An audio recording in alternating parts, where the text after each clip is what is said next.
Hello, let's look at the first practice question of chapter 10.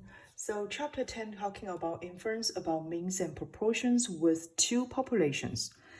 Before chapter 10, we all talk about the inference about means and population just with one population. But now in chapter 10, we move to talking about those inferences in two populations. So let's look at this question.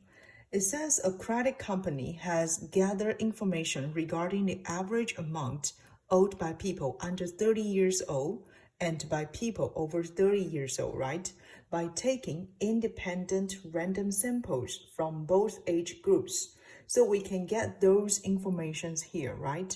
We have the sample mean from both two groups. We can also have the sample size from these two groups. And the most important thing is here we have the population standard deviation. So we always use sigma to represent for population standard deviation. So this question helps us to construct a 95% confidence interval for the difference between the population average amount owed by the two age groups.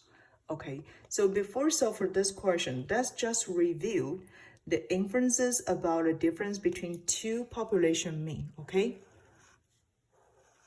If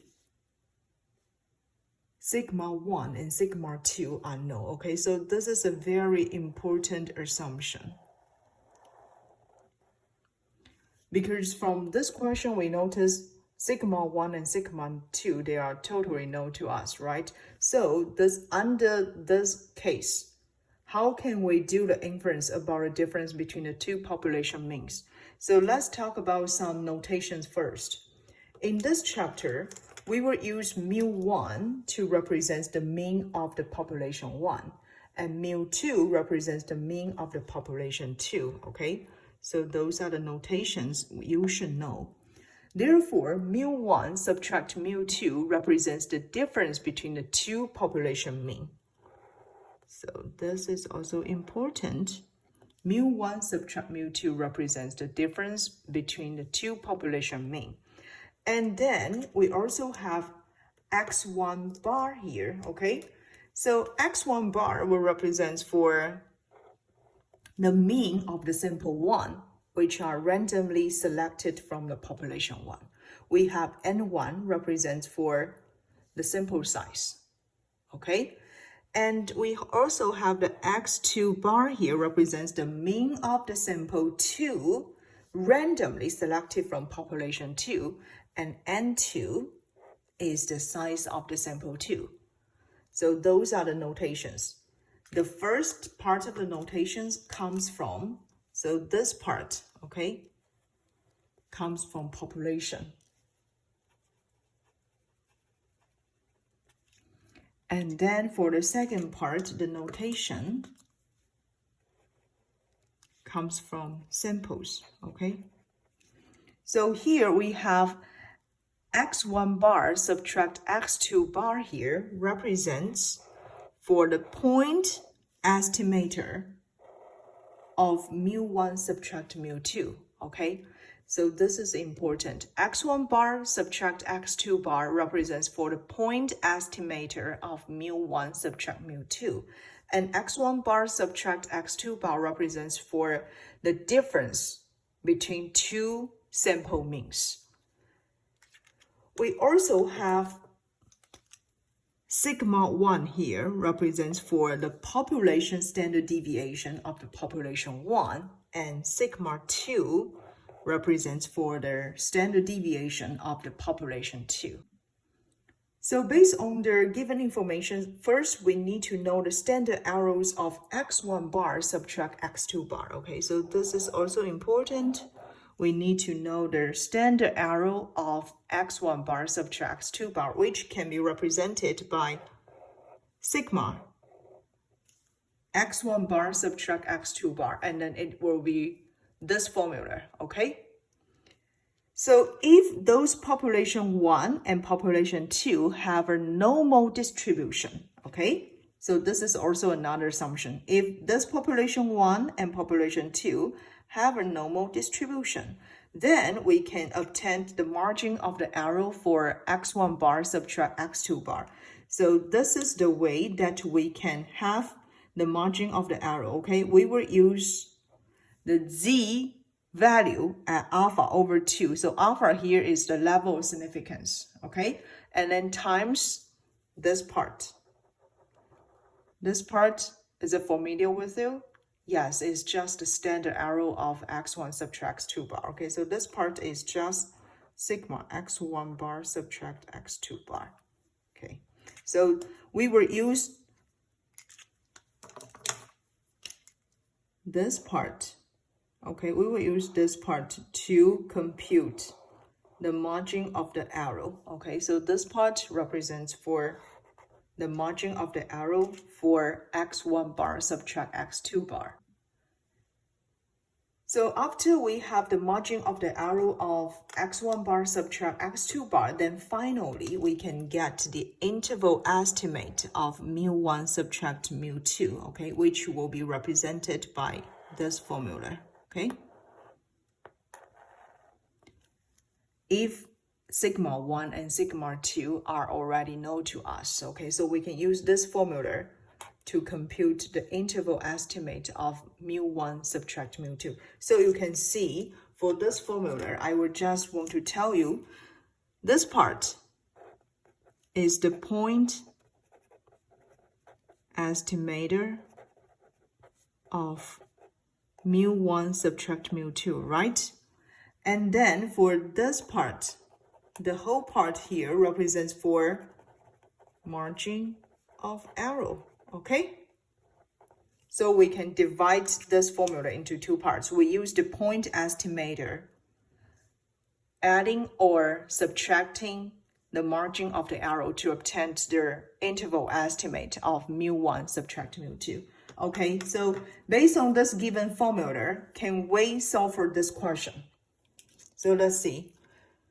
How to construct a 95% confidence interval for the differences between the population average amounts owed by these two age groups.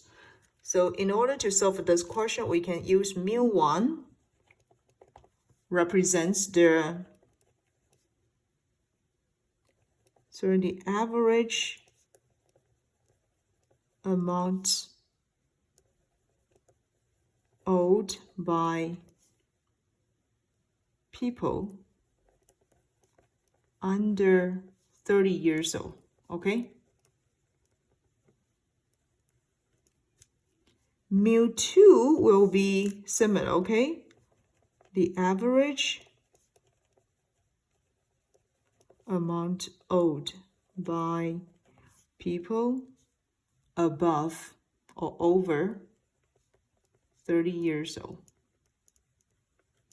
Therefore, this question wants us to compute the interval estimate of mu1 subtract mu2 at 95% confidence interval, okay?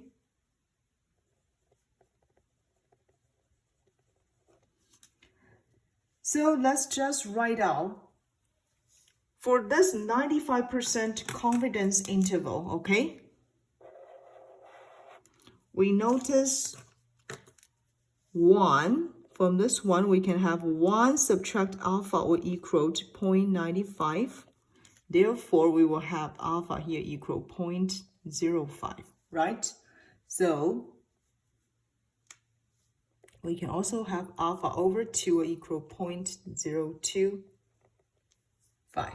Okay, so those are some given information. Then we notice x1 here represents for the average amount owed by 30 years old from sample 1, right? From a people under 30 years old. And x2 bar here will represent for the average amount owed by the people over 30 years old, okay? So we can write it down. x1 bar will equal $600. x2 bar here will equal $550, right? we will have our N1 here equal 200. Okay, this is the sample size. N2 will equal 300. Then we also have sigma 1 bar here, represents for the population standard deviation from the people under 30 years old, right? 361. Sigma 2 bar here equal 400. Okay, so what we need to do is to find out the z value now, okay? Because corresponding to this formula, you can notice we only need to find out the z value and then put all the numbers into this formula to get the interval estimate, right? So here we need to find out the z value at alpha over 2, which is find out the z value at 0.025. Then we need to use the standard normal distribution table, right? So we need to find out the z value at 0.025.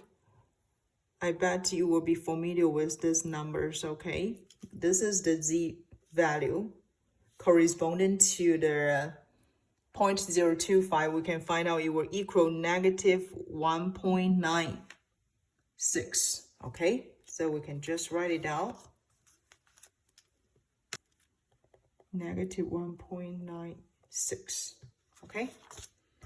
Then what we need to do is to put all those numbers into this formula. So finally, we can get the interval estimate, okay, of x1, 600, subtract 550. Adding or subtract, we can use the absolute value, okay? So 1.96 times, we have 361 over 200 plus 400 over 300, okay? So finally, if you use calculators, you can find out you will have this $50 plus or subtract 3.47 if I round it, okay? So this one I round it into 2 digits.